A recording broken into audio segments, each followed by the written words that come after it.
All right, ladies and gentlemen, I hope you had a wonderful weekend. I hope you're having a wonderful Labor Day, but I hope you're ready to switch gears because the volatility is coming back. So, our market was closed, but the rest of the world and Europe in natural gas, it went crazy. Europe did not close good, and we'll talk about that, but everything is coming off of what happened on Friday. We had a huge turnaround if you didn't see it, and I guess I could start with the pretty picture here, but the last time we saw any of these quick upsides turn to a downside, it is usually led to more volatility. So every red arrow is one of these like 2.5%, 3% top to bottom moves that we have experienced this year. So we are coming off interesting Friday. I got these levels to go over as well. We weren't able to touch on it, but the expectation of volatility, it is coming back. There was a lot over the weekend,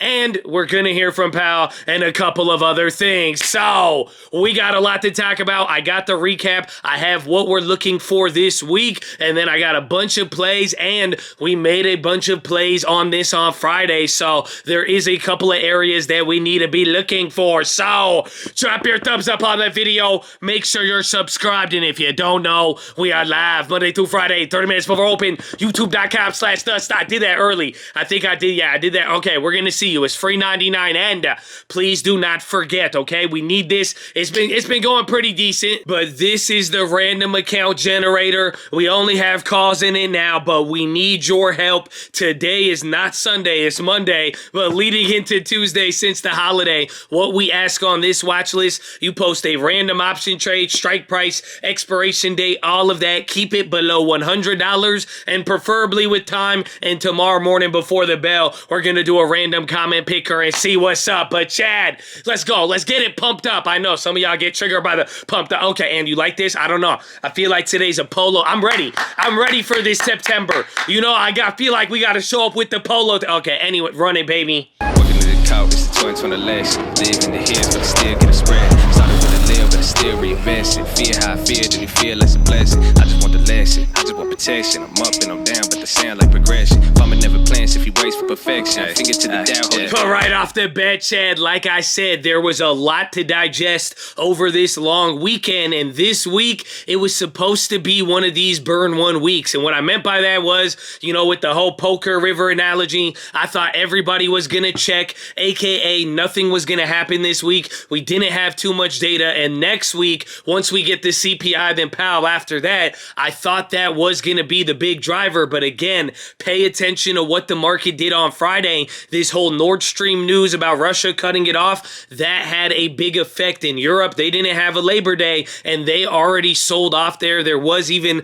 some stuff with China, even OPEC, but there's a lot to digest. And now coming into this week, the fact that we're kind of back to that 3,900 level, all of this stuff is going to be important. So keep all of this in mind. I have a little rundown, but the first key and the first thing that we got to be looking at from the weekend till today, that natural gas shutoff, like I said, there's been no other positive updates. It is still indefinite, meaning they do not have a date for when they're going to turn the pipeline back on. If anything, they've already kind of admitted that it's related to the whole price cap. So it is very political, and now we've already seen European gas go crazy. It was up as much as 35% like earlier. It was like midnight our time today. It came back to 15%. Even their market, it was down like 3%. Then it came back to negative 1.5, but it's already moving. Oil went up. We're going to talk about that, but our natural gas, it is not moved yet, but literally all week now, you want to see how any of this news comes into play, but that's the first big key. Now jumping into oil,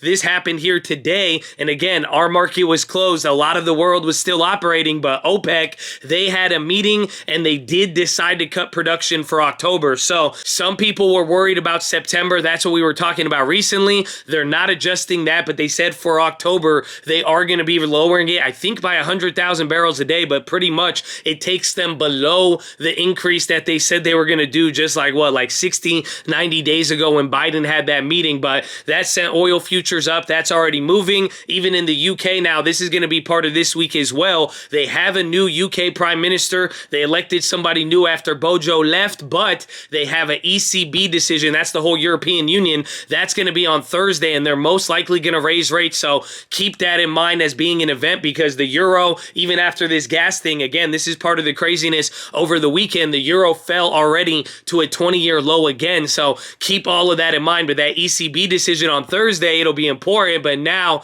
right after that, you're going to hear from Powell, and he's speaking at a conference Thursday morning. I don't think it will be big, but considering we got the CPI and then we hear from Powell again, I mean, all eyes are going to be on him. So keep that in mind. That could be a potential event. But for the rest of the week, we got to go over those levels. But again, just what you saw on Friday, it was absolutely crazy. But with what we're seeing for this weekend, with the fact that it should have been kind of chill coming into the CPI and all of that, just watch for the market levels, see how it trades. But ultimately, those global factors, the yen, the euro, natural gas, European energy, if that develops, if there's more escalation, those will probably be the bigger drivers this week. And then we'll see if Powell has the ability to either shake or calm the markets. But don't let me forget this one. I forgot to put it on the last watch list, but here are the levels, and we've already gone over the upside. Again, you've seen it. Maybe we do bounce, but the only thing unknown now is the downside. Again, that 3,900, we kind of closed around there, so we'll see how things play out. But the next level below that is going to be 3,875. That's the May 24th low,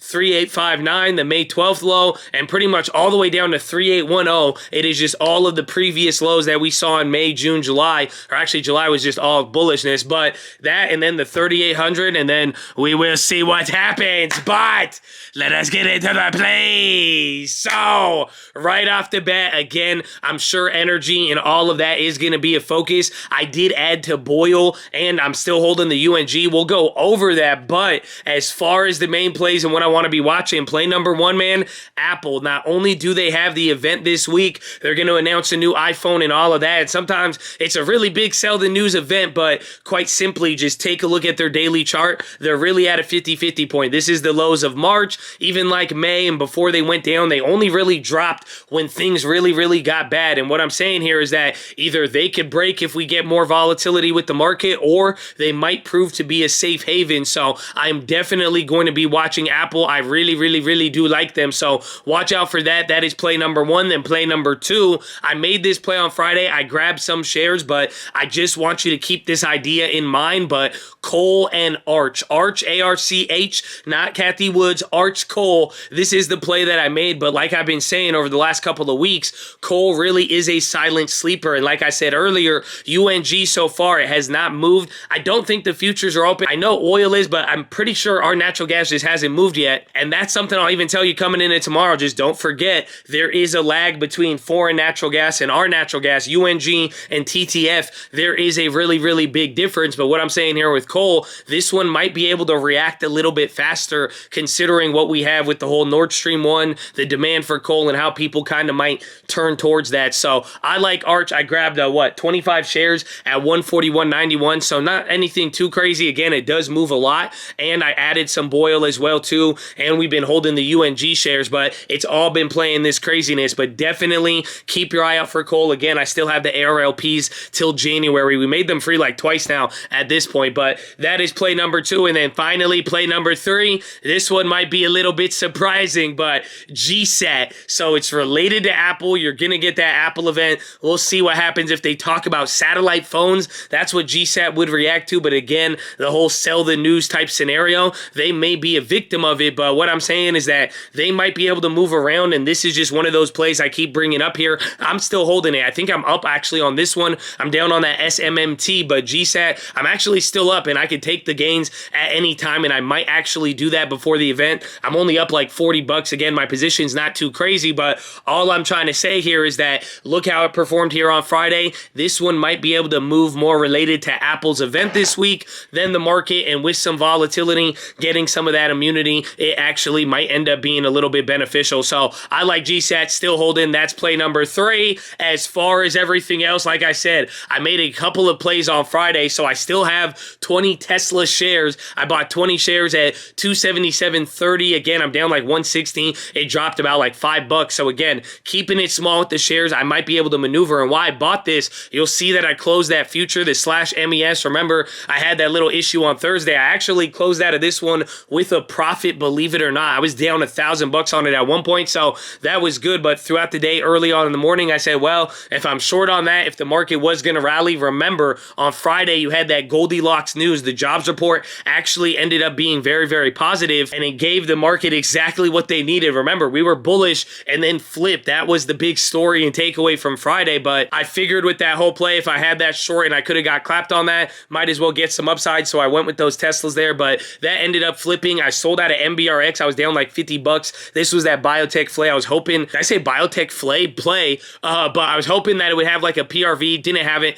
Took the $50 loss. Then we had the news there right before the market dip. Literally right when it came out, we reacted to it. I grabbed 25 of the Boyle shares at 95.30. And this one, again, be careful with Boyle. I said this on Friday. I only went with 25 shares because this thing can move a lot. So 25 shares could really add up. Again, I was fluctuating $100 up or down really, really quickly after that one, but that was related to UNG and that news. I made a short on Netflix. We got like a $50, $60 play on that one. Closed out of that short there, and then I added the arch, and then that was pretty much it. And then here are the rest of the other plays that were pretty much holding. Again, there's the Boyle, there's the Dash as well. That one, I'm still down on that, and I haven't sold out again. That was a day trade, kind of turn swing. We're going to see what we do with that. I'm hoping I get some upside. It hasn't killed me too much, but there's that EPV. Definitely watch out for this week. Again, that one's going to be related to Europe doing bad. There's the GSAT, the SSMT or SMMT, then the Tesla, the UNG, and then the YCS as well. So watching all of those, we're going to see. I think we're going to get a lot of energy and oil plays this week.